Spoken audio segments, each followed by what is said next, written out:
বিজেপির পছন্দ মতন পিচেই এবার লড়াই হোক।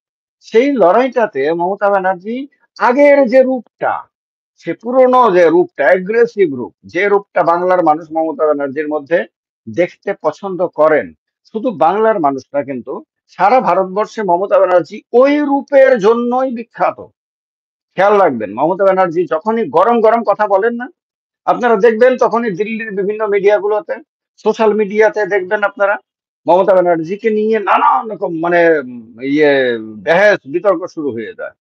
মমতা ব্যানার্জি তখন মানে মুহূর্তে রাহুল গান্ধী পেছনে চলে যান, অখিলেশ, মানে সব বাকি সবাই পেছনে চলে যান। মমতা ব্যানার্জি হঠাৎ করে একদম লাইমলাইটে চলে আসেন। কলকাতাতে বা বাংলার মাটিতে কোথাও না কোথাও তিনি মানে সেই হুঙ্কার ছাড়লেন, আর প্রচার সারা ভারতবর্ষে শুরু হয়ে গেল। কেন? কারণ এই ধরনের অ্যাগ্রেসিভ লিডারশিপ ভারতবর্ষে এই সময়কালে আর দ্বিতীয় কেউ নেই। আর এটা একটা